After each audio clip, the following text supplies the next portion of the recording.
Madam ابھی آپ کا نیکسٹ لایا عمل جو ہے جیسے خان صاحب نے بھی دیا ہے کہ شہروں میں تحریک ہوگی، شندانہ گلزار ہمیں کتنی خواتین کو متحرک کرتی نظر آئیں گی؟ میں جی خواتین ونگ سے نہیں ہوں، میرے تو اپنا حلقہ ہے، 10 لاکھ لوگ ہیں جتنے نکال لیے۔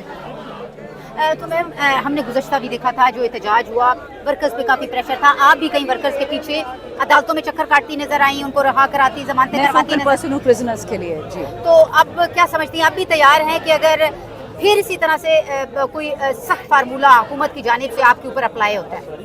پرواہ نہیں، ان سے کون ڈرتا ہے، بزدل ہے، عورتوں پہ، بوڑھوں پہ، بچوں پہ ہاتھ اٹھاتے ہیں، ان کی اوقات کیا ہے؟ نتھنگ۔ میم کیا سمجھ رہی ہیں کہ یہ بہترین وقت ہے اب تحریک کا کہ تحریک شروع ہو جانی چاہیے؟ ہمیں تحریک بند کب کی ہے؟ 25 مئی 2022 سے لے کے آج تک تحریک ہی تحریک ہے، تحریک نہیں رکیں گے انشاءاللہ، آپ دیکھیں گے۔ میم خیبر پختونخوا اسمبلی کے آج سارے اہم اراکین اور عہدیداران جہاں پر موجود ہیں، کیا سمجھتی ہیں کہ اب جس طرح سے اگر جنید اکبر تحریک کا آغاز کا اعلان کرتے ہیں؟ دیکھیں، جنید اکبر کے پی کا کر سکتے ہیں، پاکستان کا نہیں کر سکتا، پاکستان کے سرمانہ کا ماجر گوہر صاحب کریں گے، جنید صرف کے پی کا ذمہ وار ہے، اور کے پی نے جو قربانی دی ہے پچھلے 3 سال میں اور کسی صوبے نے نہیں، یہ آپ اس سے لکھا ہوا لے لیں۔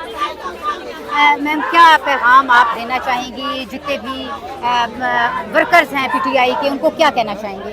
گھبرانا نہیں ہے، جس آدمی نے آپ کو لا الہ الا اللہ کا مطلب دوبارہ سمجھایا، اس کے لیے جدوجہد کرتے رہو، دین بھی بچے گا، دنیا بھی بچے گی۔ Thank you so much ma'am.